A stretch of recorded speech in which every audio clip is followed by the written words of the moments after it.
रही है और क्या वाक्य है? देखिए, मैं राम जन्मभूमि ट्रस्ट के द्वारा मुझे निमंत्रण मिला, ऐसे चीफ इमाम होने के नाते मुझे जाना के लिए। मैं 2 दिन तक इस पर बहुत विचार करता रहा कि मुझे क्या करना चाहिए, क्योंकि मेरे लिए मेरी जिंदगी का ये सबसे बड़ा फैसला था।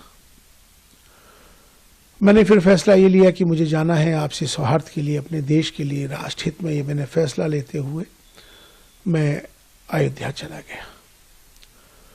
वहां जाके तमाम अयोध्या वासियों ने मेरा स्वागत किया, साधु संतों ने मोहब्बत का इजहार किया, इस्तकबाल किया। वहां से मैंने अपना एक पैगाम, जो कि पैगाम मोहब्बत, मैंने वहां से दिया।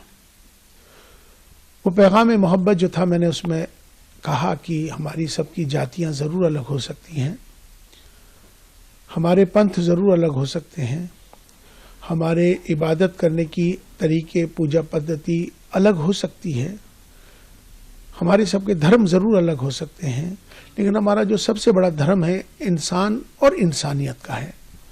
और हम भारत में रहते हैं, हम सब भारतीय हैं। आओ हम सब मिलकर भारत को मजबूत करें, भारतीयता को मजबूत करें, राष्ट्र सर्वोपरि है। ये पैगाम मोहब्बत जैसे ही दिया, देश के तमाम सारे चैनलों पर, तमाम सोशल मीडिया पर ये मेरा वायरल हो गया।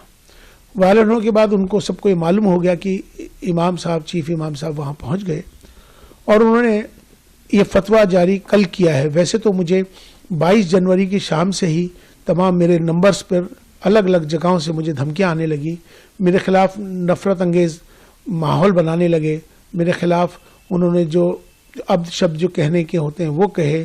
तमाम मुझे अलग अलग जगहों को, मुझे, मेरे परिवार को तमाम बहुत सारा बुरा भला कहा जाने लगा। इसी बीच में कुछ फोन्स कॉल आए जिनको मैंने रिकॉर्ड कर लिया है, उनके नंबर्स, जिन्होंने मुझे जान से मारने के लिए, मुझे बहुत ज़्यादा तकलीफ देने के लिए जो इस तरह के फ़ोन आए, वो भी फ़ोन आए, माफ़ी के भी फ़ोन आए। तो लास्ट में कल रात को ही एक फतवा जारी हुआ है, जिनका नाम है मुफ्ती साबिर हुसैनी कासमी, जो शख्स एक इंस्टीट्यूट चलाते हैं मुफ्तियों का, जिनका मुफ्ती क्लासेस के नाम से उनका चलता है।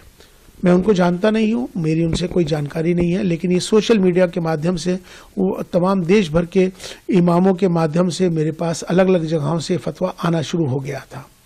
चूँकि उन्होंने ये, इसमें मेरा एक नंबर है, मेरा मोबाइल का नंबर उन्होंने इसमें ये मेंशन कर दिया है अपने फतवे के अंदर, जिसमें उन्होंने साफ तौर पे मेरा नंबर जाहिर करके तमाम पूरे देश के लोगों को मेरा नंबर दे दिया, इमामों को दे दिया, ये फतवा जारी कर दिया।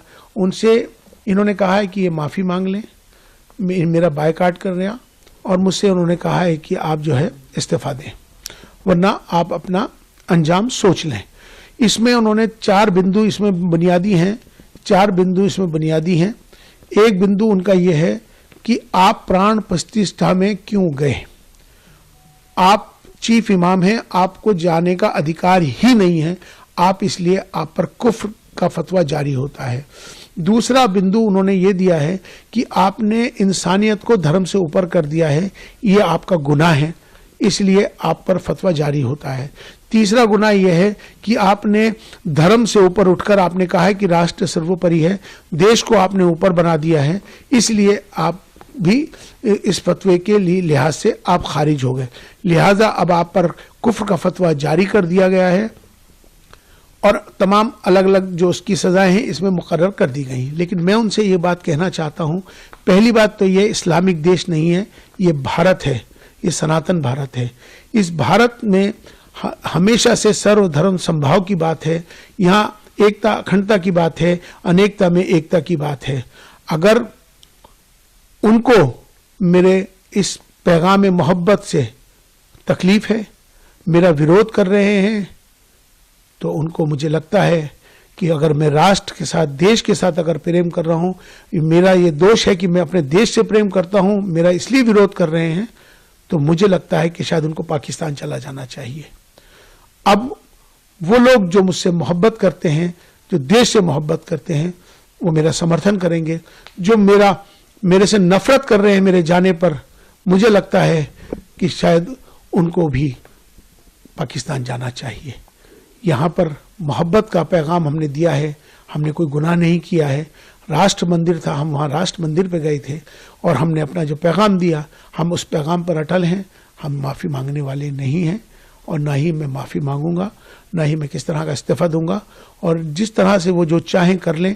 अभी उन्होंने एक स्टेटमेंट जारी किया है, उन्होंने कहा है कि हम माफ़ करने वाले नहीं हैं। तो मैं भी बता दूं कि मैं आपसे माफ़ी मांगने वाला ही नहीं हूं, क्योंकि मैंने कोई काम ऐसा नहीं किया जिससे कि कोई किसी को तकलीफ पहुंचे। मेरा मकसद है, अपना देश है, देश हमें देता है सब कुछ, हम भी तो कुछ देना सीखें। ये भाव सबके अंदर आना चाहिए। राष्ट्र सर्वोपरि है।